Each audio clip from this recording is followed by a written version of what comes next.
నమస్తే, welcome to Taksh media. నేను మీ హిమ. హనుమాన్ తర్వాత తేజ సజ్జా నటించిన మరో పాన్ ఇండియా మూవీ మీరాయ్. ఈ చిత్రానికి కార్తిక్ ఘట్టమనేని దర్శకత్వం వహించారు. మంచు మనోజ్ పవర్ఫుల్ రోల్ పోషించారు.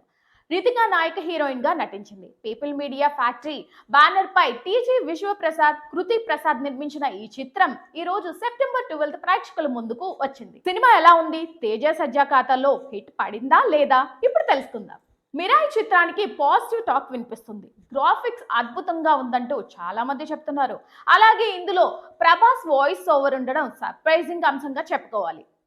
ఇక చిన్న చిన్న మలుపులతో ఫస్ట్ హాఫ్ ఆకట్టుకుంది. ఇంటర్వెల్ బ్లాక్ అదిరిపోయింది. సెకండ్ హాఫ్ కొన్ని చోట్ల కథ సాగదీసినట్లుగా కనిపించిన కొన్ని బలమైన సన్నివేశాలు, క్లైమాక్స్ అద్భుతంగా ఉండడంతో ఎక్కడా బోర్ కొట్టలేదు. టెక్నికల్ గా సినిమా చాలా బాగుంది అంటూ నెటిజన్లు అయితే కామెంట్ల వర్షం కురిపిస్తున్నారు. ఇక తేజ సజ్జా, శ్రేయ, మంచు మనోజ్, జయరామ్, జగపతి బాబు, రితిక ప్రతి ఒక్కరూ తమ తమ పాత్రలకు న్యాయం చేశారనే చెప్పుకోవాలి. సెకండ్ హాఫ్ బీజిఎం బాగుంది. దగ్గరికి వెళ్ళిన తర్వాత వచ్చే సన్నివేశం సినిమాకే పెద్ద హైలైట్. క్లైమాక్స్ అయితే సూపర్ గా ఉంది. సినిమాలో నెగిటివ్ పాయింట్ ఏంటంటే టైం అయిపోతుందేమో అని ఫాస్ట్ గా ఎండ్ చేసినట్లుగా ఉంది. ఇక స్టోరీలోకి వెళ్ళిపోదాం.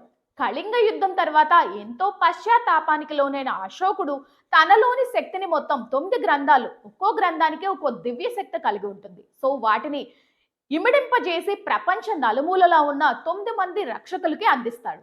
అక్కడ నుంచి ప్రస్తుత కాలానికి ఒక్కో గ్రంథాన్ని చేయించుకుని తాను భగవంతుడిగా మారాలని చూసే క్రూరుడు మహావీర్ మంచు మనోజ్ అలియాస్. అలా 9వ గ్రంథం అంబికా రక్షలో ఉంటుంది. మరి దానికి తన కొడుకు వేద అలియాస్ తేజ సజ్జా ఎలా రాముని కాలానికి చెందిన మిరాయిని చేజిక్కించుకుని రక్షకుడిగా మారాడు, తన వేద నుంచి యోధాగా ఎలా పరిణామం చెందాడు, ఈ క్రమంలో తాను ఎదుర్కొన్న సవాళ్లు ఏంటి, చివరికి ఆ 9వ గ్రంథం మహావీర్కి దగ్గకుండా చేశాడా లేదా, అసలు ఆ మిరా ఏంటి, ఆ మహావీర్ గతం ఏంటి అనేది తెలియాలంటే ఈ సినిమా ఖచ్చితంగా థియేటర్కి వెళ్ళి చూడాల్సిందే. ఇక ప్లస్ పాయింట్స్ ఏంటో చూద్దాం. మొదటిగా దర్శకుడు కార్తిక్ ఘట్టమనేని ఎంచుకున్న కథ, తన విజన్ ఈ సినిమాలో గ్రాండ్ గా కనిపిస్తుంది. ఒక ఇంట్రెస్టింగ్ నేపథ్యాన్ని తాను ఎంచుకునే ఒక గ్రాండ్ ట్రీట్ ఇచ్చే ప్రయత్నం చేశాడనే చెప్పుకోవాలి. ముఖ్యంగా తన శక్తికి మించి పెట్టిన ఎఫెక్ట్స్, భారీ విజువల్స్, అందులో డివోషనల్ గా ఇచ్చిన ఎలివేషన్స్, తన విజన్ అయితే కనిపిస్తుంది. అబ్బా, ముఖ్యంగా సప్తపది గరుడ ఎపిసోడ్స్ అయితే నెక్స్ట్ లెవెల్ అనే చెప్పాలి. ఆ విజువల్స్ ఎఫెక్ట్స్ మాత్రం బిగ్ స్క్రీన్ మీద సాలిడ్ గా కనిపిస్తాయి. అలాగే తేజ సజ్జా రోల్ నీట్ గా వెళ్తుంది. తన అడ్వెంచర్స్ ప్రయాణం, అందులోని సవాళ్లు నీట్ గా డిజైన్ చేశారు. తన పాత్రకి తేజ సజ్జా సరిగ్గా న్యాయం చేశాడని చెప్పుకోవాలి. ఇక మంచు మనోజ్ ఈ పాత్రను ఎందుకు ఎంచుకున్నాడు? సమాధానం ఈ సినిమాలో గట్టిగా కనిపిస్తుంది. తాను ఈ సినిమాలో చేసిన రోల్ ని చాలా ఛాలెంజింగ్ గా కూడా చేశారు. కొన్ని ఇబ్బందికర సన్నివేశాలని సైతం మంచు మనోజ్ చేయడం మరోసారి ఎపిసోడ్ కంప్లీట్ గా డిఫరెంట్ గా ఉంటుంది. చాలా యూనిక్ సబ్జెక్ట్ అనే చెప్పుకోవాలి. ఇక హీరోయిన్ శ్రేయ శరణ్, తనకి ఎంతమంది ఫ్యాన్ ఫాలోయింగ్ ఉందో మనందరికీ తెలిసిందే. శ్రేయ శరణ్ కి సాలిడ్ రోల్ అనే చెప్పాలి, ఈ సినిమాలో దక్కిందని చెప్పుకోవాలి. అంబికా పాత్రలో శ్రేయ చేసిన తీరు, అలాగే నటుడు జగపతి బాబు, జయరామ్ కూడా మంచి పాత్రల్లో, బలమైన పాత్రల్లో కనిపించి వారికి ఉన్న ముఖ్య సన్నివేశాల్లో బాగా చేశారు. ఇక గెటప్ శ్రీను రోల్ అయితే సూపర్ గా ఉంది. మంచి కామెడీ సీన్స్ వర్కౌట్ అయ్యాయనే చెప్పుకోవాలి. ఇక మైనస్ పాయింట్స్ ఏంటో చూద్దాం.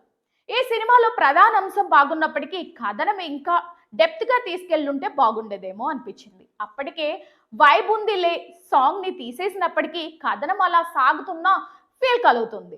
ఫస్ట్ హాఫ్ లో తెలుగు నటులు తేజ, గెటప్ శ్రీను, ఇంకొందరు తెలుగు నటులు తప్పితే మిగతా నటీనటులపై సన్నివేశాలు చూస్తే ఇది తెలుగు సినిమానా లేకపోతే డబ్బింగ్ సినిమానా అనే ఫీల్ అనిపిస్తుంది. ఇక అడ్వెంచర్స్ డ్రామాలో పలు ఎపిసోడ్స్ ఇదివరకే మనం చూసిన తరహాలో సినిమాలుగా కూడా మనకి అనిపిస్తూ ఉంటుంది. సో రొటీన్ గా అనిపించింది. ఇక ఈగల్ లాంటి సాలిడ్స్ వర్క్స్ చేసిన కార్తిక్ నుంచి ఇంకా ఏదో సర్ప్రైజింగ్ ఎలిమెంట్స్ ని ఆశించిన వాళ్ళకి కొంత నిరాశ మిగిలిందని చెప్పుకోవాలి. అలాగే క్లైమాక్స్ ఇంకొంచెం ఎంగేజ్ గా చేసుంటే సినిమాకి మంచి హైలైట్ గా నిలిచేదేమో. ఇక మొత్తంగా చూసినట్లయితే ఈ మిరాయ్ ఈ టాలీవుడ్ నుంచి మరో ఇంప్రెస్ చేసే కొత్త ప్రయత్నం అని చెప్పొచ్చు. మంచి అడ్వెంచర్స్ డ్రామాలు, అందులో మెథాలజీ, హిస్టారికల్ ఎలిమెంట్స్ తో, సాలిడ్ యాక్షన్ తో సహా హై మూమెంట్స్ ఎపిసోడ్ లాంటివి ఇష్టపడే వారికి అందిస్తుంది. ముఖ్యంగా తేజ సజ్జా, మనోజ్, శ్రేయ శరణ్ అదరగొట్టేశారు. అలాగే దర్శకుడు విజన్ తన ప్రయత్నం మరికొన్ని మార్కులు ఇవ్వచ్చు. సో ఈ మూవీ బిగ్ స్క్రీన్ పైన ఎంజాయ్ చేయొచ్చనే చెప్పాలి.